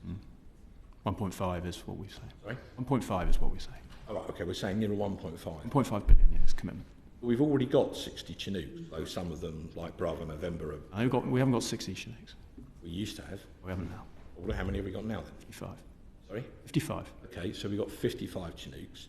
With all the other pressures on the budget, how can we possibly justify spending another 1.5 billion on 14 helicopters? I think we've had this conversation before. Yes. I think with Mr. Drax, actually, I'll repeat what I said before. If the government of the day wants to prosecute the targets by the special user in the future against the pacing threat, then the answer is CH-47 extended range. If the government of the day doesn't want to do that, then we don't need it. Well, we won't go around the withdrawal of C-130 JAG again for fear of upsetting my friend and colleague Mr. Drax, but as you know, the committee was not impressed by that decision. But if we do buy this aircraft, it's yet another massive big-ticket dollar FMS sale that goes to Boeing. Now, hang on. So they got Apache, they got Poseidon, and they got Wedgetail. We'll come on to Wedgetail in a moment. What industrial benefits have they offered back to the United Kingdom? Because as you know, this is a massive issue, and there are some other members of this committee, Mr. Jones and Mr. Speller, who aren't here this afternoon, but if I can be their vicar on earth for a minute, they're very, very annoyed by how much money we've given Boeing and how little back we've had for it industrially. So what's the industrial plan if we buy them?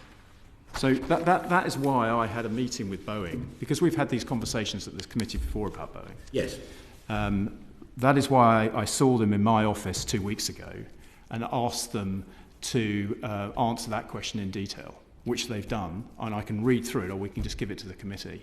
But it's an open document entitled Boeing's Contribution to the UK's Defence Industrial Base, and includes both commercial and defence, and it's quite detailed. It's only 2 sides. And rather than boring everybody by reading it out, I could send it to you.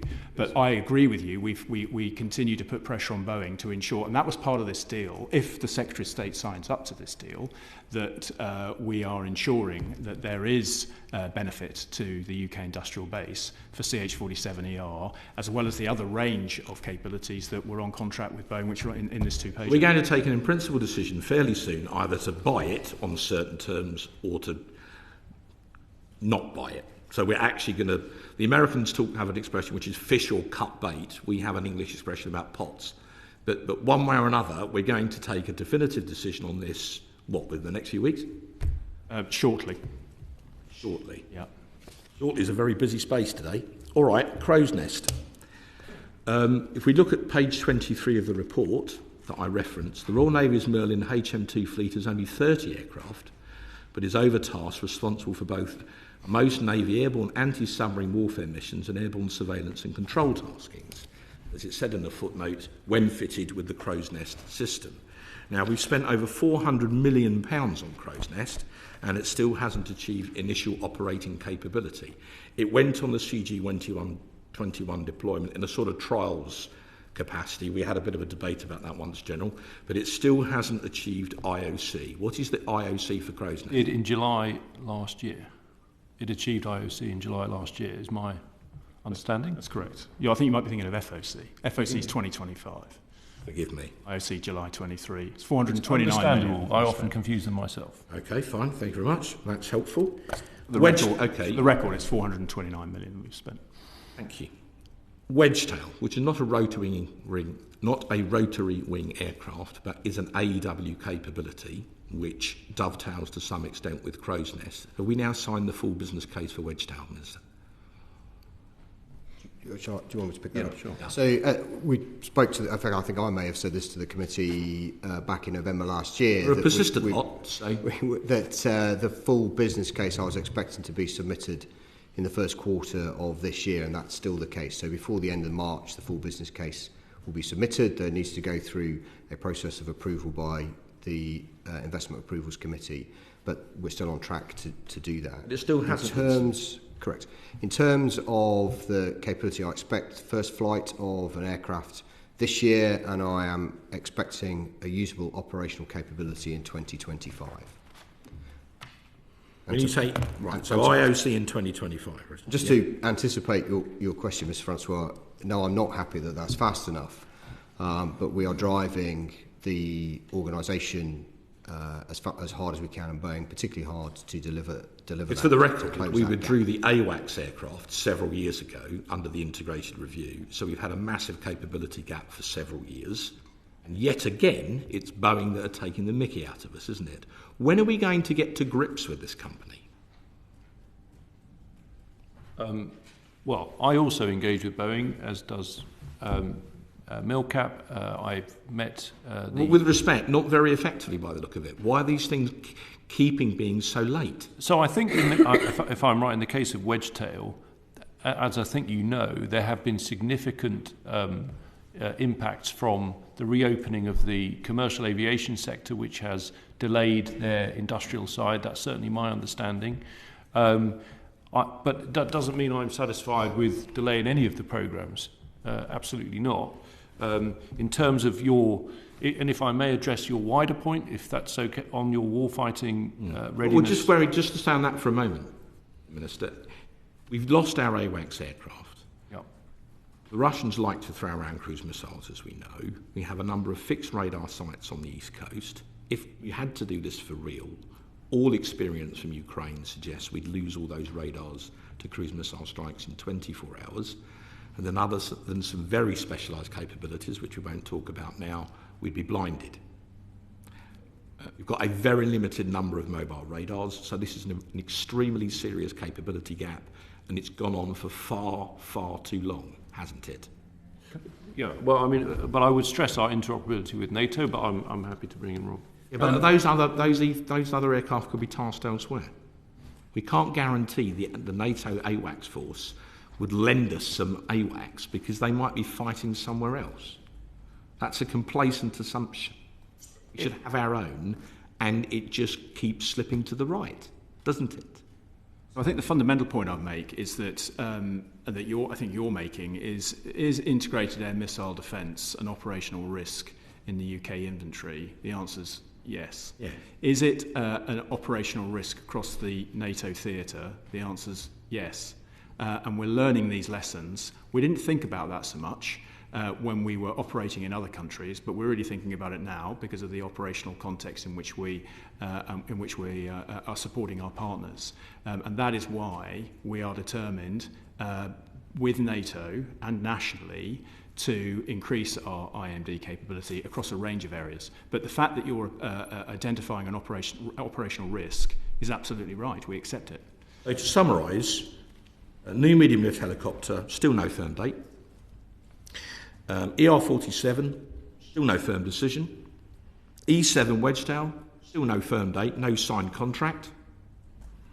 I mean, there are contracts signed. The full basic business case is a big chunk of that is about the support contract. So we do have a contract signed to deliver all three of those. I know, aircraft. Richard, but until forgive me, I take your point, but until the full business case has gone through, she can't come fully into service. I think we could agree on that. Right? So if I'm Vladimir Putin, you're not frightening me at all.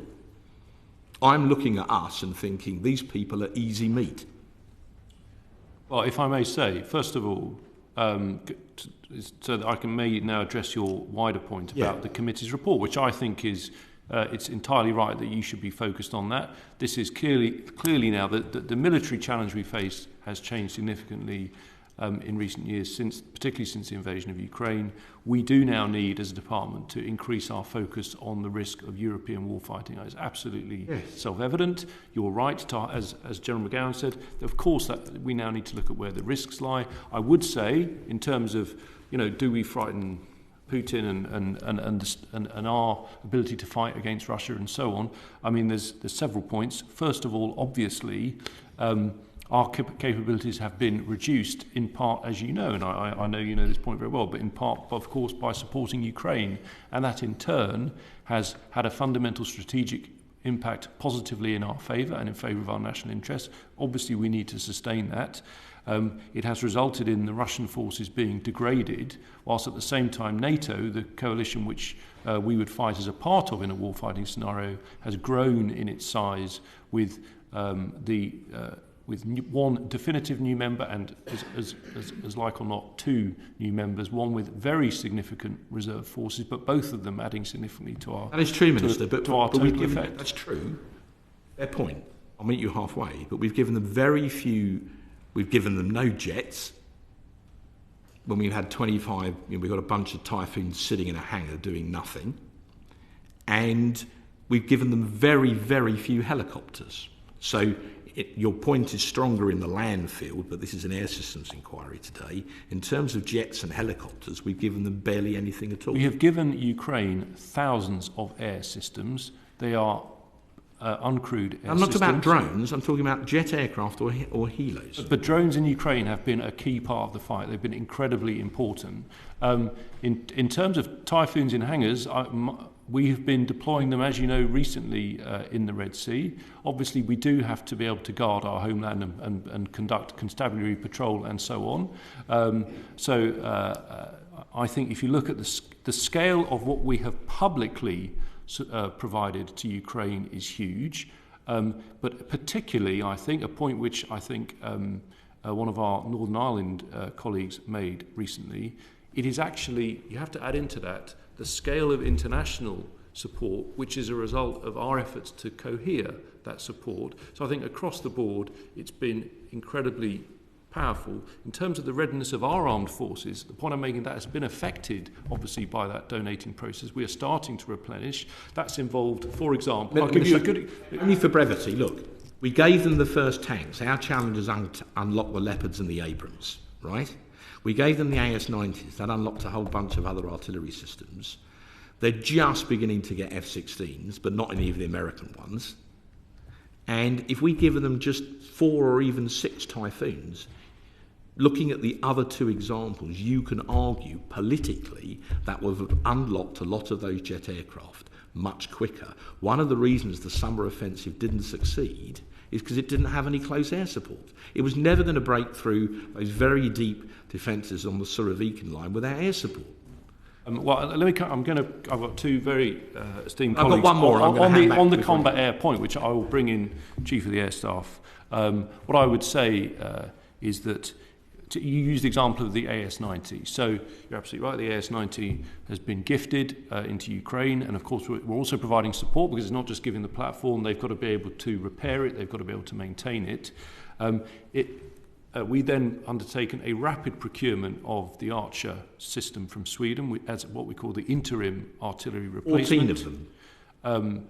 And at the same time, we will be moving, and I hope in a relatively pacey fashion, to procure the enduring solution. And we are making progress on that internally within the department. Yes. And that underlines the sense in which this is a very dynamic position. There are capabilities, platforms, munitions that we will be acquiring relatively When are we short. going to hear more about the enduring solution? Soon, presumably. Soon, yes. Yeah, good, soon. Great. Can I just add a couple of things, Chair? So, I mean, to 3 points, if I may, Mr. Francois. First of all, I'm not aware of a crewed rotary wing demand as a priority for Ukraine Armed Forces. Secondly, we did look at Typhoon, and we've discussed Typhoon in this committee. Yeah. And we outlined in general terms the reasons why we didn't donate Typhoon at that particular time, but we're very willing to have a closed session to go through those, what we call PAN line of development reasons. Maybe why. There were a range of those, but it was a secret ministerial submission. Rob, it was the symbolism. You take the point. Anyway, go on. And my third point, clearly like you, we study the battle space very closely in Ukraine. Again, I think it's a bold statement to say the reasons, I'm just paraphrasing your words back to you, Mr. Francois, the reasons that Ukraine didn't break through this year because they didn't have enough close air support. I haven't read that. If that's the case, I'd be really interested to see that intelligence or that information. We're not seeing a great deal of crewed close air support in manoeuvring troops in the close battle in Ukraine. That's not one. There are a lot of other factors, but we're not seeing that prevalent. Haven't got the capability to do it. I don't think that it's just a different battle space. Lastly, I'll come back to, and then I'll hand back to the chair. We talked about carriers. The RFA Fort Victoria, the support ship for the carriers, can carry helicopters. That's not her primary purpose. You know, she can be a lily pad. I got an answer recently that said she's about to go into a maintenance period. It really is. In Birkenhead. Yeah. Right. How long is that going to be for? Because the fleet solid support ships, the new ones, are years away. While she's in that refit, then we'd have to rely on allies or use smaller ships, which are not as capable. So how long is she going to be in that maintenance period / refit? I believe in the interim using the Tide class tankers for supply. Rob is looking up what the timescale is and that, I don't know, but yes, you're right, she's gone in for what is called an upgrade in Birkenhead, but that's a very standard thing. In fact, I think that was the story upon which rested the previous claim that we couldn't deploy a carrier. Of course, that wasn't based on the fault that then became apparent, but that's why we have two, yes. And now the second carrier, Prince of Wales, is coming into line. Yes, but we've spent our king's ransom, we can say that now, on a carrier strike capability. It still hasn't got modern support ships. And Fort Victoria, the Tide class can't do what Fort Victoria can do, and they certainly can't do what the Fleet Solid Support Ship can do, and that's been delayed for years. So we have a hobbled carrier capability. When, General, does she come back out? I haven't got the date, so we'll have to give the date back. But again, if you're alluding to, do we have a support, an operational support gap or risk associated with carrier? As Fort Victoria goes into a refit, we rely, as the Minister's just said, on the Thai class and allied support before we get to FSS. Yes. Last thing, I don't know what the Russian word is. Sorry. Can I just, what I do know is that Fort Victoria will accompany CSG 25. So it will be out and ready to work up and support the Carrier Strike Group deployment in 2020. Last thing is this. Your boss, the Secretary of State at Lancaster House, said we are moving from a post-war to a pre-war era. So presumably the policy of the department that he leads is that we are now preparing for war. Correct. Right. Against whom and when? Well, I mean, I think he said it. Well, he's your boss. Yes, I listened to the speech, and he was obviously primarily referring to the very evident threat that we face on the Eastern European flank. We have had sabre rattling from that political entity only in recent days. I think it's my view, as in keeping with your report, which, as I said, I think is very timely, that we should be focusing our efforts on the preparation for what could be war fighting in Europe. I think that is absolutely a key He's just priority. murdered Navalny. So the essence of what you're saying is we're now preparing, should deterrence fail, to fight a war with Russia. Well, and I understand why you say that. Just to be clear, preparation from a conventional point of view is part of deterrence. You're absolutely right.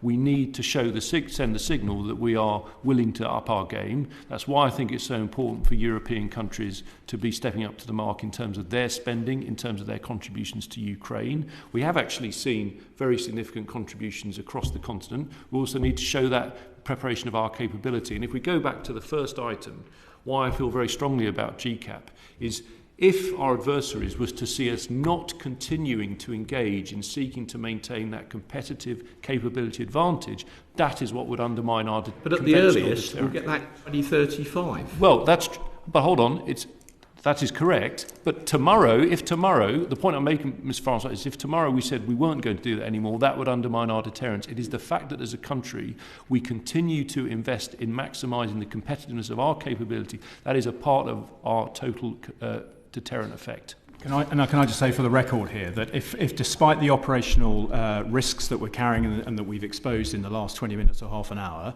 if we had to warfight in Europe tonight as part of the alliance, then we could. What's the Russian word for soon? Well, on soon, we are not saying in due course. We could say in due course. We're not saying that, and there's a reason why. And you know as a former minister why. Because in due course has a certain connotation which is not expeditious in chronological terms, whereas to say soon, one as a minister has to know we are going to be delivering something imminently, and that is correct on all the points where we've used that word. As they say in Essex, whatever.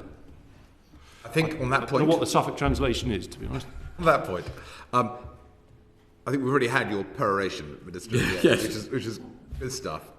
Is there a very quick point you wanted to make? Very tiny. Obviously, Mr. Francois has listed a whole range of programmes on which Boeing have been subpar. Do you recognise this? Do you think it's a problem with Boeing?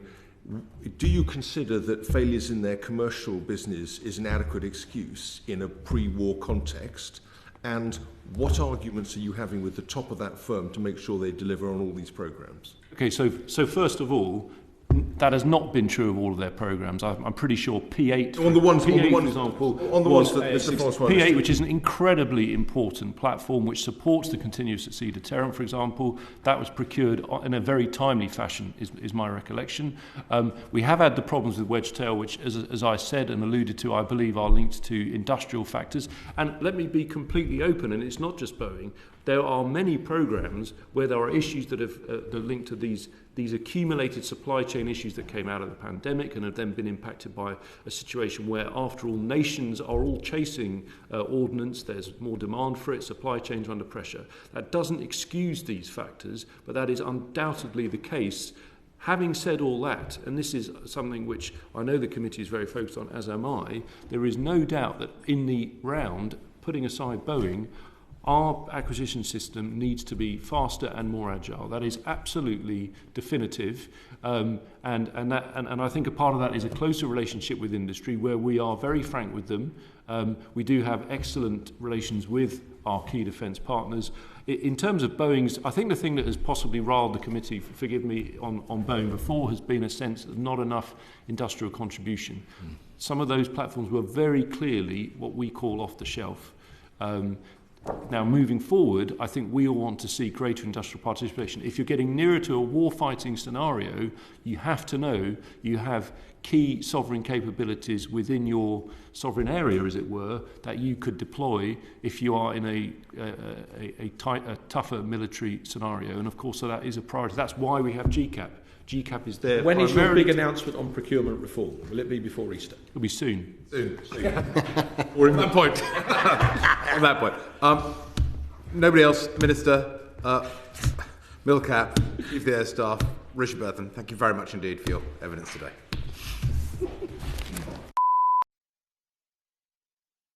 The proceeding has ended.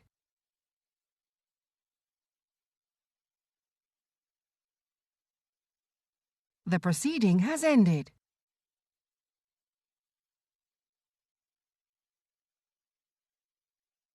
The proceeding has ended.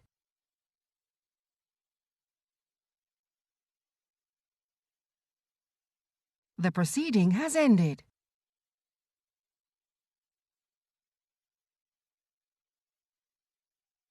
The proceeding has ended.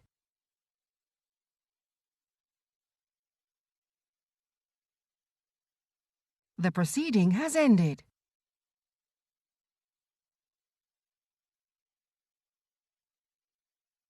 The proceeding has ended.